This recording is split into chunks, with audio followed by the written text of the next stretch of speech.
자, 오늘은 사람을 낚는 어부라는 이런 제목으로 말씀을 상고할 때 하나님의 은혜가 우리 가운데 넘치게 될 줄 믿습니다. 오늘은 사복음서 중에 마가복음, 가장 짧은 장을 지니고 있는 책이죠. 마태복음, 마가복음, 누가복음, 요한복음, 이 사복음서 중에 마가복음은 16장으로 되어 있는 가장 짧은 장입니다. 그리고 이제 사실 짧은 장인 만큼 예수님의 생애와 그리고 그의 사역이 이 사복음서에 담겨 있는데, 이 마가복음 같은 경우는 1장 1절에 그렇게 시작합니다. 하나님의 아들 예수 그리스도의 복음의 시작이라라고 이렇게 이제 간략하게 언급을 하면서, 마가복음은 예수님의 그 생애보다는, 그러니까 사생활보다는 공생애 위주로 이렇게 집중적으로 초반부터 기록을 하고 있는 것을 봅니다. 아마 이제 공생애 이전에 있었던 중요한 두 가지가 있다면은 그것은 이 광야에서 시험 받는 사건이 바로 있었고, 그 전에 요단강에서 세례요한으로부터 세례를 받는 이런 내용이 있죠. 이 부분도 아주 간략하게 1장 앞부분에서 소개를 하고 있습니다. 그러면서 이제 사실 1장 15절에 예수님의 이제 설교, 최초의 설교라고 할 수 있는 그 말씀이 소개되고 있는데, 때가 찼고 하나님의 나라가 가까이 왔으니 회개하고 복음을 믿어라. 자, 이렇게 이제 하면서 갈릴리에서 복음을 전파함으로 예수님의 사역이 시작이 되는 것을 보게 됩니다. 그리고 이제 오늘 이 본문의 말씀에서 읽은 대로 이 말씀에는 예수님의 제자가 12명의 제자인데 그 중에 네 사람을 오늘 여기에서 부르시는 장면이 나오고 있는데, 사실은 오늘 여기에 소개된 네 사람의 제자가 예수님의 핵심 4명의 제자, 또 한 명을 여기서 빼면은 안드레는 안드레 가서 3명의 제자가 핵심 제자가 되는 것을 봅니다. 그리고 이제 각각 2명씩은 서로 형제 사이에 있는 것을 보게 되죠. 그래서 오늘 이제 16절의 시작이 예수님께서 갈릴리에 있는 해변에 쭉 이렇게 지나가시게 되었습니다. 그러면서 무엇을 목격했느냐 하면 시몬과 그 형제 안드레가 바다에 그물을 던지는 그런 장면을 보십니다. 자, 그러고 보니까 시몬은 사실 시몬 베드로를 말하고 있고, 또 그 형제 안드레, 이렇게 서로가 형제가 아닌데, 이 형제는 베드로와 안드레는 그 직업이 어부라는 거죠. 여기서도 소개하고 있죠. 그들은 어부다라고 소개하고 있는 것을 보게 됩니다. 그래서 그물을 던지는 이 형제에게 예수님께서 뭐라고 말씀했느냐? 나를 따라오너라.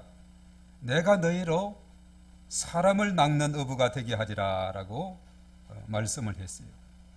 나를 따라오너라. 내가 너희로 사람을 낚는 어부가 되게 하리라. 자, 이런 부르심에 그들의 반응이 어떠했는가? 오늘 18절은 짧게 말하고 있는데, 곧 그물을 버려두고 따르니라 라고 이렇게 말하고 있습니다. 적극적으로 순종했다는 거죠. 자, 2명의 제자를 불렀습니다. 이제 사실은 또 이제 조금 더 길을 가시게 되자 누구를 만나게 됐느냐 하면, 그 아버지의 이름은 세베대. 그래, 두 아들이 야고보하고 또 누구죠? 형제 요한이다 이렇게 말해요. 야고보와 요한. 자, 그들도 무엇을 하고 있었느냐?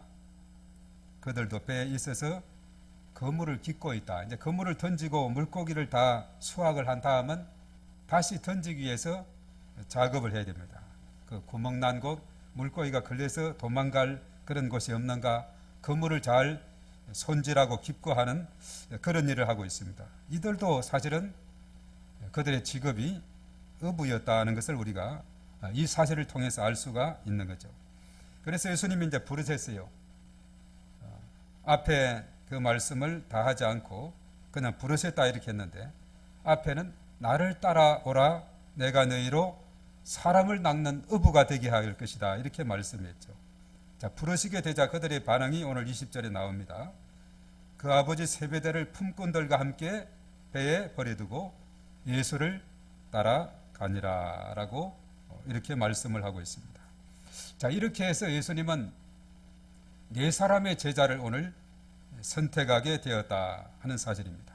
우리 잠시 한번 그림을 보겠어요. 지도가 이것만 있는데 오늘 이스라엘 지도가 이렇게 되어 있는데 좀 희미합니다만은 왼쪽은 지중해 바다고, 그리고 이제 중간에 하단에 보면 사해 바다가 있어요.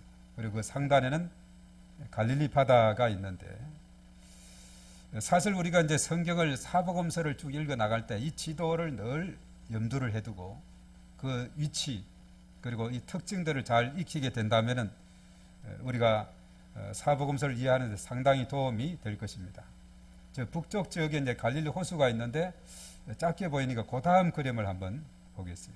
자, 이것은 이제 그림으로 갈릴리 호수를 그린 것인데, 자, 이것을 보면은 이제 이 배가 중간에 바다에 있고 그물을 던져서 그물에 가득 고기가 잡힌 그런 모습을 우리가 보게 되고, 또 왼쪽에는 예수님 모양의 그런 그림이 하얀 옷을 입고 그런 그림도 있고, 그 바다 북쪽에는 벳세다라고 오병이어의 기적을 행했던 곳이죠.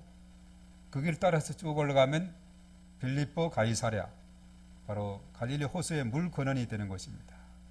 또 헬몬산이 그 위쪽에 자리 잡고 있고, 거기에서 물 근원이 돼서 쭉 내려오므로 갈릴리 호수를 이루게 되죠.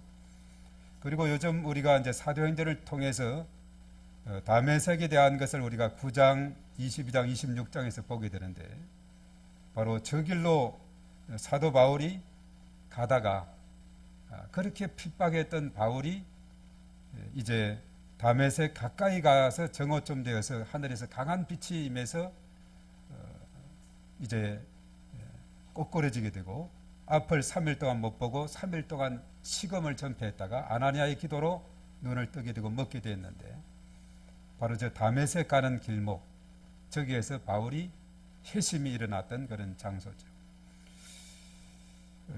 이 좌측에 이렇게 이제 보면은 사실 이제 가버나움 지역이 있습니다. 저기에 가면 회당 터가 있고, 또 그 뒤쪽에 팔복교회가 있고, 어떤 집이 있는데 베드로의 집이죠. 열병에 걸렸던 그 장모, 베드로 장모를 예수님이 치료했던 그 놀라운 역사가 있고, 자, 오른쪽에 보면 돼지떼들이 많이 있는데 그라사 지역에, 저 지역에서 2,000명의 귀신, 군대 귀신 들린 사람의 귀신을 쫓아내서 그 돼지떼들이 다 그 갈릴리 호수로 들어가서 죽게 되는 이런 일이 있었던 것. 이 갈릴리 호수 주변을 해서 정말 많은 그런 성경의 내용들이 전개되고 있는데, 무엇보다도 이 근처에 가서 오늘 예수님께서 행하신 것은 4명의 제자를 선발하게 되었다. 4명의 제자를 부르게 되었다. 그리고 그들 어느 하나도 거부하지 않고 적극적으로 순종하게 됐다는 것을 우리가 여기에서 우리가 찾을 수가 있다는 겁니다. 그래서 사실은 예수님의 복음은 이 갈릴리 지역에서 아주 왕성하게 복음 전파가 진행이 되고, 또 많은 병자를 고치고 오병이어와 같은 기적을 행하고, 또 군대 귀신을 쫓아내고, 이런 놀라운 일들을 여기에서 행하게 된 것을 봅니다. 자, 이제 그림은 여기까지 오늘 보고 마칩니다.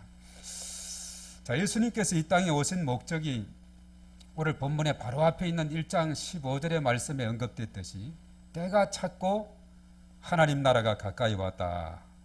그리고 회개하고 복음을 믿으라. 그렇게 말씀을 했죠. 자, 하나님 나라를 세우는 것이 예수님의 이 땅에 오신 목적이 되고 있어요. 자, 하나님 나라를 세워 나가야 되는데, 사실은 예수님께서 활동한 그 활동의 범위는 대략 한 70km 정도 이렇게밖에 되지 않아요. 그 당시는 뭐 자동차도 없고 도로 상태도 안 좋고 그저 배가 있지만은 그렇게 좋은 그런 성능의 배가 아니죠.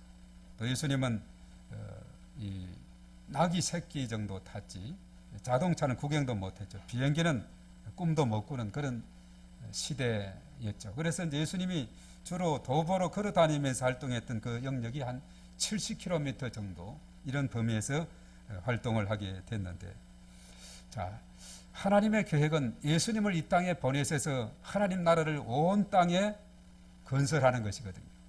자, 이것을 이루기 위해서 예수님께서는 어떻게 전략을 세우셨느냐, 이것을 효과적으로 잘 이루어 나가기 위해서 행한 것이 첫 번째로 4명의 제자를 선택했습니다. 나중에 12명의 제자로 세워지게 되는데, 그래서 오늘 이 본문의 말씀은 4명의 제자를 부르시는, 그리고 그들이 그 부르심에 순종하는 이런 내용들이 쭉 나오고 있는데, 그래서 오늘 이 말씀에 하나같이 4사람이 다 어부였고, 그래서 예수님께서 부르실 때 사람을 낚는 어부가 되게 할 것이다, 사람을 낚는 어부가 되게 할 것이다. 자, 이렇게 부르시게 됐는데, 그래서 오늘 첫 번째로 우리가 생각할 것은 여기에서 예수님은 복음 전파, 이 전도를 물고기 잡는 것과 같이 비유를 했다는 사실입니다. 그래서 가만히 생각해 봤어요. 이 전도하고 물고기 잡는 거하고 고기 잡는 거하고 어떤 공통점이 있을까? 가만히 생각을 하고 생각을 해 봤습니다. 우선 그 장소가 필요하죠. 물고기를 잡으려 해도 바다라든가 또 강이라든가 호수 뭐 이런 곳으로 가야 되죠. 그리고 사실 전도를 위해서는 우리가 어떻게 해야 됩니까? 한 지역이나 학교라든가 군대라든가 병원이라든가 사람이 있는 곳을 찾아가야 된다는 사실이죠. 장소가 이렇게 필요하고, 그리고 나서 이제 물고기를 잡기 위해서는 미끼를 꼭 사야 됩니다. 미끼가 필요해요. 그런데 복음을 전하기 위해서는 하나님의 말씀이 필요하다는 것이죠. 그리고 사실 이제 시간적으로 볼 때 특히 이 낚시하는 그런 경우를 생각해 보면은 참 많은 인내가 필요합니다. 낚시를 던져놓고 고기가 잡히기까지는 많은 인내가 필요해요. 어떤 경우는 밤을 새우죠. 우리 남전도에서도 가서 밤을 새우고 온 그런 이야기를 들어봤는데, 밤을 새워요. 제가 강원도 삼척에 있을 때 바닷가 부대이기 때문에 간간히 쉬는 시간을 통해서 주로 월요일은 이제 거기서도 쉬었기 때문에 월요일 되면 낚시를 들고 바닷가를 갑니다. 어떤 경우는 하여튼 바다에 낚시를 던져놓고 하루 종일 기다렸는데 보고 조그마한 주먹만 보고 한 마리 잡은 그런 경우도 있는데, 그만큼 많은 인내가 필요해요. 그 먹지도 못하고 다시 그냥 바다에 던지고 말았는데, 하여튼 많은 인내가 필요합니다. 우리가 한 사람을 전도하기 위해서도 많은 기다림의 시간, 인내의 시간이 필요한 줄로 믿습니다. 오늘 예수님의 제자처럼 나를 따라라, 예, 오케이 하고 그냥 적극적으로 따르면 얼마나 좋습니까? 물론 그런 경우도 있겠지만은, 그러나 대체적으로 많은 시간이 필요하다는 겁니다. 그리고 또 공통점이 하나 있어요. 기쁨이라는 겁니다. 기쁨. 낚시하는 사람이 언제 기뻐하느냐? 낚시를 던졌는데 꽉 물게 되면 꿈틀하게 돼요. 그러면 낚싯대를 꽉 당기면은 콕 끼거든요. 그럼 큰 이를 감으면 큰 고기가 이렇게 그냥 달려서 오는데, 그 꿈틀하고 할 때 탁 그냥 당겨서 이렇게 끌고 올 때 너무나 기뻐하는 것을 보게 되죠. 오히려 고기를 요리해서 먹는 것보다도 잡는 그 기쁨이 있죠. 전도에 있어서 언제 기쁘느냐? 그 사람을 두고서 오랫동안 위해서 기도하고 여러 가지 애를 썼는데, 복음을 전하고 했는데 교회를 오게 됐다. 참 이것은 기쁜 일입니다. 너무나 기쁜 일이죠. 한 생명을 건지게 된 일이기 때문에 너무나 기쁩니다. 그리고 이제 나름대로 비결이 있습니다. 물고기를 잡는 데 있어서 낚시밥이 참 중요한데, 어떤 분은 그렇게 해서 어떤 호수에 물고기를 많이 모을 수 있는 그 방법을 했는데, 깻묵을 거기다 던지니까 고소해서 고기들이 많이 모여서 거기에 낚시를 던지니까 고기가 많이 잡히더라. 이렇게 깻묵 비결이죠. 그리고 이제 전도에 있어서도 참 중요합니다. 여러 가지 많은 전도의 방법이 있습니다만은 누군가 언제 그렇게 해야 돼요. 예수님 자랑을 많이 하고 교회 자랑하고 목사님 자랑하고 성도님들 자랑하고 이렇게 자랑을 많이 하니까 야, 그게 정말 좋은 교회구나 해서 교회를 오게 되더라 하는 이런 이야기가 있습니다. 그것은 나름대로 비결이 되죠. 물론 여러 가지 전도 훈련을 잘 받고 말씀으로 무장하고 잘 우리가 이렇게 하게 되면 그것도 되겠습니다만은 중요한 것은 자랑을 많이 하는 것이 중요하다 하는 것입니다.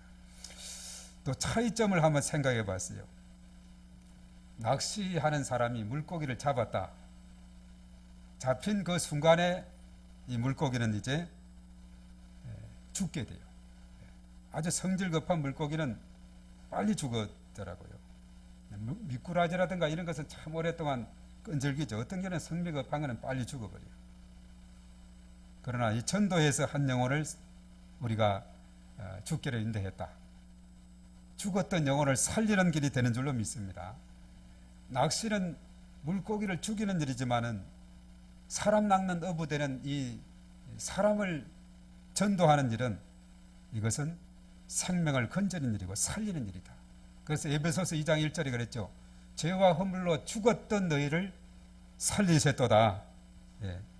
죽었던 상태, 영적으로 우리가 창세기 3장 6절에 하나님께 불순종함으로 이제 하나님 떠났고 죄 아래 놓였고 사단의 집 아래 놓였던 우리 인간은 이제는 영적으로 죽은 상태가 됐지만은 이제 전도를 통해서 복음을 듣고 예수님을 마음속에 영접하고 생명을 얻게 되는 이런 놀라운 역사가 일어나게 된다는 것이죠. 자, 그렇게 해서인지 예수님은 너희로 사람을 낚는 어부가 되게 할 것이다 라고 이렇게 말했어요. 왜냐하면 어부들은 물고기 잡는 데 있어서는 그 누구보다도 뛰어난 그런 경험과 지식이 있고 그 방면에 여러 가지 많은 노하우가 있는 그런 가운데 있어요. 그것과 이 사람 낚는 어부로 이렇게 언급하면서 그 공통점을 생각하면서 이제는 물고기를 죽이는 일에 앞장서는 것이 아니라 살리는 일에, 죽었던 사람을 살리는 일에, 그 영혼을 살리는 일에 힘쓰도록 이렇게 부르게 되었을 때 그들이 참 기쁨으로 반응하게 되는 이러한 모습을 보게 되죠. 자, 우리가 이제 물고기 잡는 데 있어서도 낚시로 잡는 방법이 있고 그물로 잡는 방법이 있듯이 전도도 대중 전도가 있고 개인 전도가 있다 이렇게 말할 수 있어요. 이 개인 전도는 낚시 한 마리씩 잡는 것이고 그리고 대중 전도 단체 전도는 그물을 통해서 잡는 거죠. 우리가 여기에서 첫 번째 부름을 받은 베드로, 시몬 베드로, 사실 그는 대중 전도에 뛰어난 사람입니다. 그리고 안드레는 개인 전도에 뛰어난 사람입니다. 사실은 이 베드로를 누가 전도했느냐? 우리가 보면 그 형제 안드레가 베드로를 전도했습니다. 그것은 우리가 요한복음에 보면 1장 41절 42절에 보면 형제 베드로를 예수님께로 데려온 자가 안드레였습니다. 그리고 사실 이 안드레는 요한복음 1장 40절에 보면 세례 요한의 2명의 제자 중에 한 사람이었습니다. 그래서 나중에 이제 예수님의 제자로 이렇게 나아가게 되고 그가 사실은 베드로를 전도했습니다. 그리고 안드레는 오병이어 기적에서 한 소년을 도시락 가진 소년을 예수님께로 데려왔던 그 사람이 안드레였어요. 요한복음 6장 1절 이하에 나옵니다. 그 요한복음 12장 20절 이하에 이방인을 예수님께로 데리고 온 사람, 그가 안드레였어요. 그래서 안드레는 이방인을 전도했으니까 해외 선교를 최초로 한 제자 중에 바로 유일하게 안드레가 가장 먼저 전도했다. 물론 나중에 이제 이방인에게 누가 전도했느냐 하면 베드로가 전도를 하게 되죠. 고넬료, 가이사랴 백부장, 그게 그 전에 백부장을 전도하고 또 많은 거기에 친구들, 친척들을 다 전도했던 그런 일을 감당하게 된 것을 보게 됩니다. 그래서 안드레는 한 사람 베드로를 전도했지만 베드로는 복음을 전할 때 사도행전 2장 41절에 3천 명이 회개하고 4장 4절에는 5천 명이 주께로 돌아오는 이런 놀라운 일이 일어나게 됐다는 사실입니다. 그래서 우리가 한 사람을 전도하는 건 너무나 중요하고, 그리고 그 한 사람을 전도했을 때 그 사람을 통해서 수천 명이, 수만 명이 주께로 돌아오는 이런 놀라운 일이 얼마든지 벌어지게 된다는 거죠. 그래서 때를 얻든지 못 얻든지 우리가 전해야 되는 이유가 거기에 있습니다. 그리고 사실은 이제 황금어장이다, 많은 고기가 있는 곳을 황금어장이다 이렇게 말하는데, 우리가 이 사회도 보면은 흔히 군대는 황금어장이다, 청년들이 많이 있는 곳이다. 또 사실은 여러 가지 많은 교도소라든가 이런 경우도 많은 사람들이 거기에 있죠. 그리고 학교 같은 경우도, 그리고 지역의 많은 도시, 이런 곳이 황금어장이 됩니다. 그래서 우리가 바울의 사역을 가만히 보면은 이 바울은 도시를 중심해서 또 시장, 사람들이 많이 있는 그런 시장을 중심해서 복음을 전파하고 교회를 세우고 제자를 세우고 이러한 일을 우리가 보게 되는 거죠. 바로 전도는 사람을 살리고 세우는 중요한 사역을 의미하고 있다라고 말할 수가 있어요. 그리고 사실은 또 생각을 해보면 그렇습니다.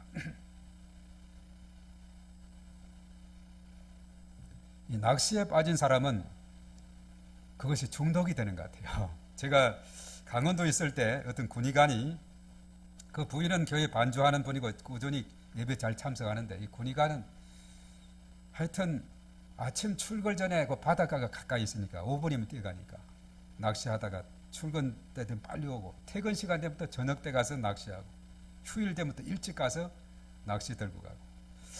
자, 이런 모습을 봤는데 정말 낚시에 빠지게 되면은 아주 그냥 자나 깨나 꿈속에도 낚시 생각이 나는 모양이더라고요. 사실 이 전도도 전도하지 않고는 견딜 수 없는 그런 뜨거운 열정이 우리의 마음속에 있어야 될 줄 믿습니다. 사실 그 군의관이 나중에 보면, 그래서 2015년도 우리가 이제 베트남 지방의 수련회 갔는데, 그때 우리 친척 중에 좀 사고가 나가지고 급히 대전 을지병원에 입원하게 됐는데, 부랴부랴 혹시 을지병원에 아는 사람, 아는 의사 없냐고 조카가 했을 때 퍼뜩 생각이 나요. 그 낚시하던 그 의사 서울 을지 있다가 대전 간다는 소식 들었는데 딱 생각이 나서 찾아보니까 그 있더라고요. 내과 의사고 거기에 교수로 있고, 그래서 그때 통화도 한 적이 있는데, 하여튼 정말 그 군의관이 정말 그 낚시에 한동안에 그래 심취했던 그런 시간들이 있었습니다. 마찬가지로 우리가 복음 전하는 데 있어서 정말 우리가 견딜 수 없는, 전하지 않고는 견딜 수 없는 그것이 사도 바울의 심정이었던 것 같아요. 그가 다메섹 도상으로 가면서 회심을 하고 변화를 받고는 놀라운 변화를 그가 체험하게 됐다는 사실입니다. 그래서 오늘 예수님은 사람 낚는 어부, 이 전도를 어부, 물고기 잡는 거하고 이렇게 비유를 한 것은 깊은 의미가 거기에 담겨 있다라고 보게 됩니다. 자, 우리가 두 번째로 생각할 것은 뭐냐 하면, 예수님의 부르심에 오늘 네 사람 모두가 적극적으로 응답했습니다. 자, 이번 2월달 주제가 응답이라 그랬죠. 응답은 부르심에 우리가 잘 반응하는 것을 의미하고 있다라고 말하고 있습니다. 오늘 주님의 부르심에 지체하지 않고 응답을 했어요. 우리가 그랬죠. 지혜로운 자의 합당한 태도가 응답이다 이렇게 말했는데, 정말 이들은 지혜로운 그런 선택을 한 것 같아요.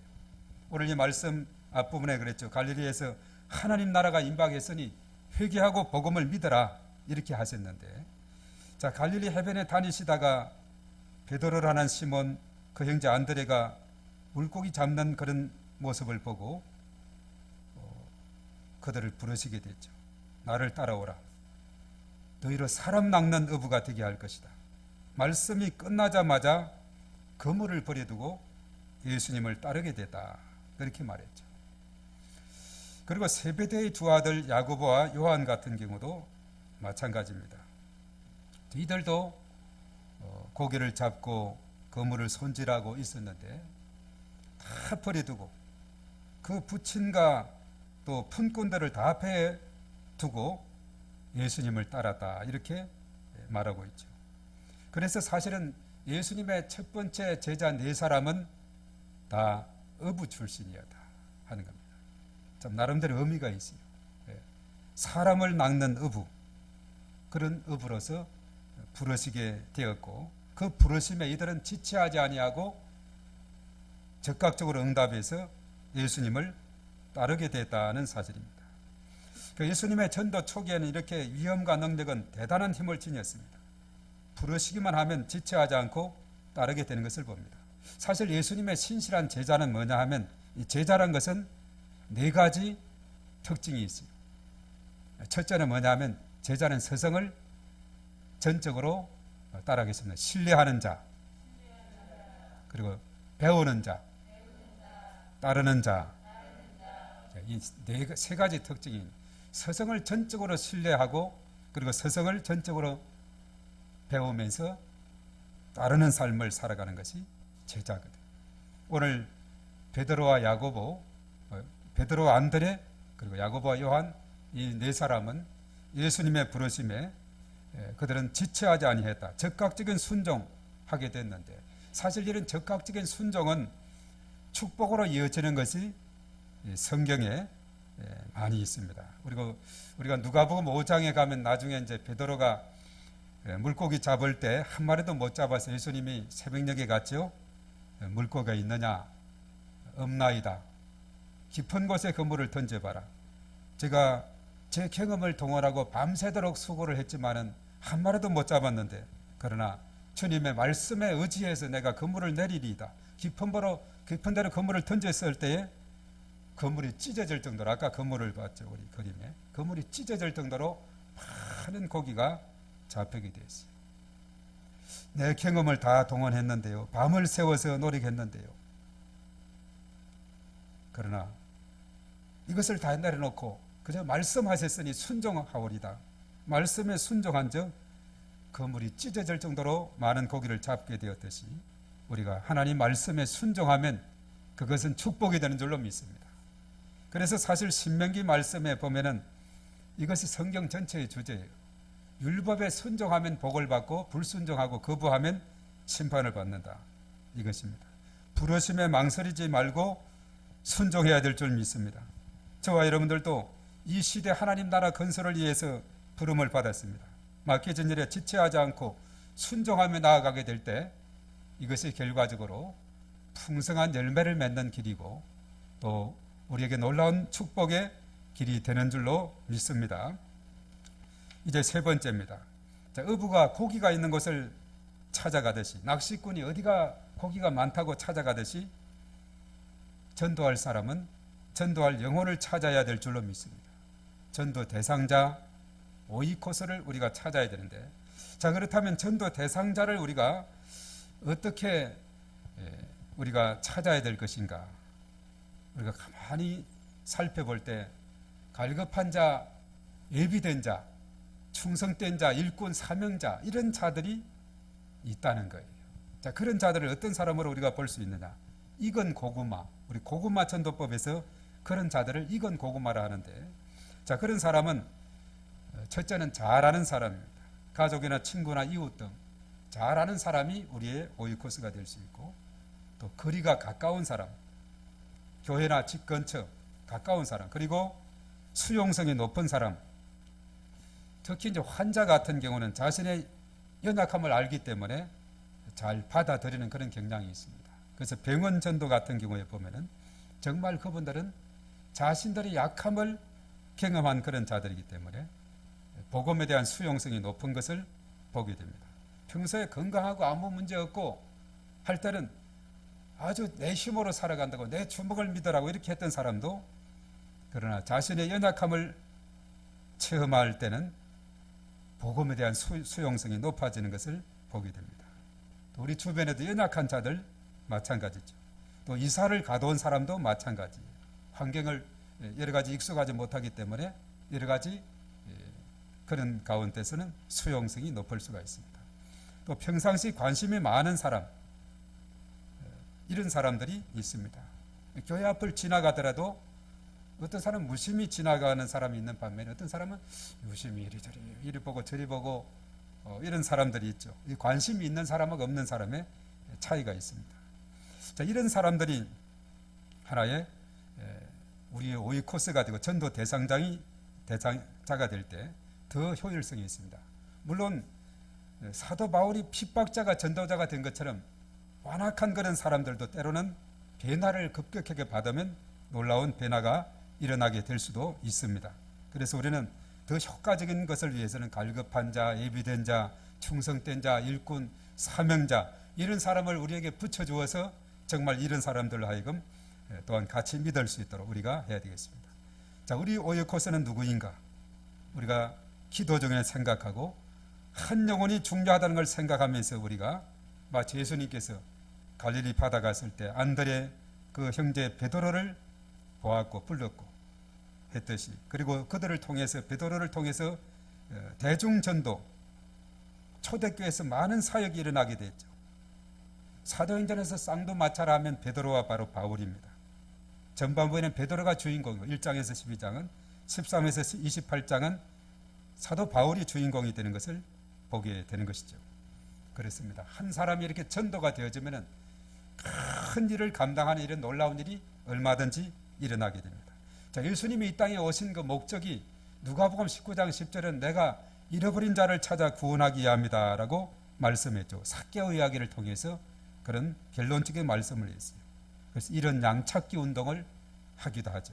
누가복음 15장에는 새 이런 것에 대한 이런 양에 대한 비유, 이런 드라크마, 이런 아들에 대한 그런 비유가 나오고 있죠. 공통점이 뭡니까? 찾았을 때 너무나 기뻐서 동네 사람, 친구들 다 불러서 잔치를 벌였다. 이런 것을 찾았을 때 그 기쁨은 너무나 크다는 거죠. 낚시꾼이나 어부가 고기를 잡았을 때 그 기쁨은 큰 겁니다. 만선으로 어부들이 돌아올 때는 얼마나 기뻐하는지, 참으로 전도자가 한 영혼 한 영혼을 전도했을 때 그 기쁨은 너무나 큰 겁니다. 생명을 건지는 일에 우리가 앞장서야 되겠습니다. 전도자에게는 놀라운 하나님의 약속, 축복에 대한 약속이 있습니다. 그래서 우리가 마지막으로 생각할 것은 전도자가 받는 복이 어떤 것이 있는가, 이걸 몇 가지 살피고자 하는데요. 마태복음 28장 18에 20절의 말씀 보면 세상 끝날까지 주님이 함께 하신다, 주님이 동행하신다 그랬어요. 그리고 다니엘서 12장 3절은 많은 사람을 옳은 길로 인도하는 자, 하늘의 별과 같이 영원토록 빛날 것이다. 마가복음 10장 29에 30절은 이 세상에서 금생에서 뿐만 아니라 내세에서도 복을 받는다. 출애굽기 20장 5, 6절의 말씀에 자손 천대까지 자손 대대로 복을 받는다. 20장 출애굽기 20장 6절에 그랬어요. 나를 사랑하고 내 계명을 지키는 자에게는 천대까지 은혜를 베푸느니라, 그렇게 말씀했습니다.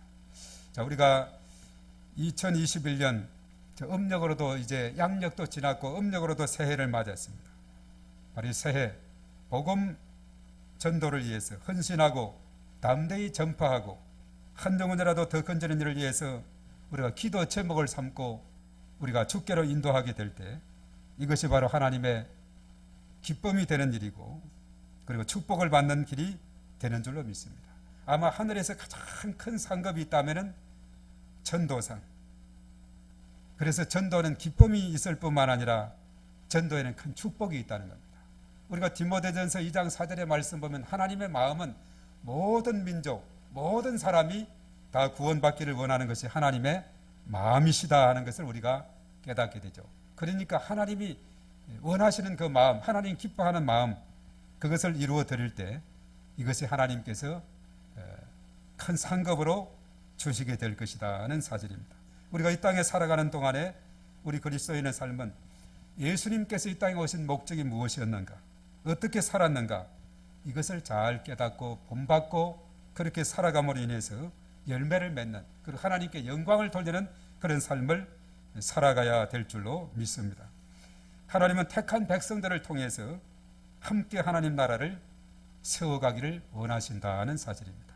무엇보다도 우리가 이 땅에 살아가면서 임마누엘의 하나님, 함께 하시는 하나님을 경험하려고 하면 마태복음 28장 마지막에 앞에서 언급했던 것처럼 모든 족속, 모든 민족에게 복음을 전하는 일에 우리가 앞장서게 될 때 세상 끝날까지 하나님이 언제나 함께하게 될 줄로 믿습니다. 전도하게 될 때 하나님께서는 함께 하실 뿐만 아니라 또 능력도 부어주시게 되는니다. 성령을 기름부터 부어주시는 사도행전 10장 38절에 예수님의 사역에서 성령을 기름부터 부어주시고 병든 자를 고치고 귀신들을 쫓아내는 이런 놀라운 일이 일어나게 되었습니다. 또 형통함으로 인도할 것이고 항상 승리하게 할 것이고 다윗은 골리앗과의 싸움에서 사무엘상 17장에 하나님이 함께함으로 승리한 줄 믿습니다. 다윗이 어디로 가든지 하나님이 함께함으로 승리했다고 사무엘하 7장에 말씀하고 있어요. 믿는 자에게는 능치 못하심이 없습니다. 마가복음 9장 23절에 그리고 빌립보서 4장 13절의 말씀에 내게 능력 주시는 자 안에서 내가 모든 것을 할 수 있느니라 이렇게 말씀했죠. 하나님이 우리와 함께 하시면 우리가 이 땅에 살아가는 동안에 언제나 새 힘을 얻고 성령의 권능을 힘입어서 하나님 나라를 세워나가는데 귀하게 쓰임받는 축복의 그릇이 되고 통로가 다 될 줄로 믿습니다. 그래서 우리가 사람 낚는 어부 되라는 그 주님의 그 말씀에 귀를 기울이고 우리가 함께 이 일에 앞장서 나가는 그런 삶을 살아갈 때 하나님께는 영광, 우리 모두에게 큰 축복의 역사가 나타나게 될 줄로 믿습니다. 이제 우리 다 같이 이 말씀을 생각하면서 주여 한번 하고 통성으로 기도하겠습니다.